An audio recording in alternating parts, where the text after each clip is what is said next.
off, and I'm going to use the coarsest tooth knife, and I'm going to work on his back coat first. So I really want to get a lot of this length off of here.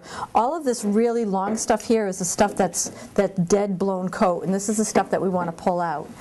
So his coat is, it actually feels fairly clean. So what I'm going to do, just to get a little bit better grip on this, the Chris Christensen chalk is, it's like baby powder. It's very, very, very fine, and it's actually very, very nice to use. I've tried some different chalks. I've even tried like air powder. I mean, anything. The purpose of the chalk is to help you get a better grip of the dog's coat. Whether you like to strip with your fingers or using a knife, it just kind of helps to kind of dry that follicle, and allows the coat to pull out a little bit easier and give you a little bit better grip. So what I find when I'm using this chalk is, rather than pour it all over the dog, because it's so baby fine, so powdery, I find that I can just kind of stick my hands in here and just kind of rub it into the coat this way. That way it's like not all over the place, it's not all over the shop and stuff like that. I hope this isn't going to make Jay sneeze. Is it? It might, I don't know. And so what I'm going to do is I'm just going to kind of work it into his coat a little bit, like right down at the base. Especially if you have a dog that tends to have a little bit oily coat, this will really kind of help dry it out a little bit and allow you to be able to get in there and pluck it better.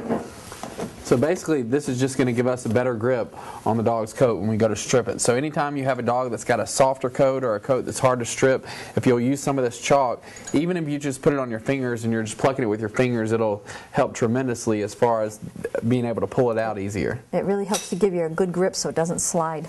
The first thing, he's got so much right now that we don't really have any lines or anything to go by.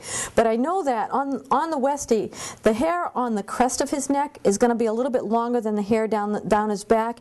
And usually where they're really thick and full through the loin and the hip area here, might be even a little bit tighter. Your shoulders, which they call the flat work, should be the tightest part, the shoulders and the chest area. So I know that, just starting off, what I'm going to need to do is just kind of work my way down and get down to some dog in here. So what I'm doing, oh sorry, go ahead. I was going to say, if you have a dog that comes to you and it's this overgrown, you're not going to be able to strip it out in one session and make it look like, a show dog that's coming right out of the show ring. This is going to take some work. It's going to take some time to get the hair down to the right lengths. So we're going to be using different, as far as the coarse, we'll go with the medium, and we'll go with the fine and the extra fine as we're stripping through this dog's coat. But it's one of those coats that just has so much mass to it and is so overgrown, it's just going to take a lot of work to strip this down. So what I like to do on him, rather than to just start in one spot and keep stripping, I always, on all of my hand strips, I kind of start at the front end and work my way from side to side in layers going all the way back. And I think for one thing, it keeps the dog from getting quite so irritated, rather than just sitting in the same spot and stripping and stripping and stripping.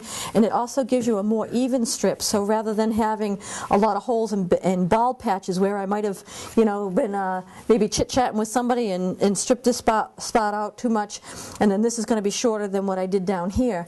So I just find that when I'm working from side to side, from front to back, it gives me a more even layer. And also, by working in sections like this, it's almost like line brushing a dog. It'll make it more even in the long run, because we're working one section at a time rather than skipping around a lot. It's like Sue said, once you skip around and you start jumping from one area to the next, that's when you're going to start getting a lot of holes in the coat. And you can see how much hair this dog has coming out of him right now. He just has all this dead coat that's blowing out, that's ready to be pulled. Good boy.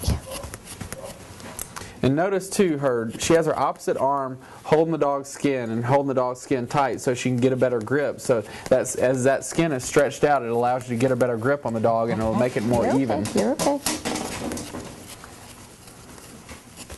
That's a boy. Okay, and you'll notice also when I'm doing this, I'm keeping my hand and my wrist nice and straight, and I'm not grabbing the coat and flicking my wrist. Because when you flick your wrist, what happens is you're going to end up breaking a lot of coat. You want to be sure that you pull. So this long stuff that's sticking up, when I pull back, and you can see that you've got the hair follicle the root of the hair shaft in there, then you know you're doing it properly.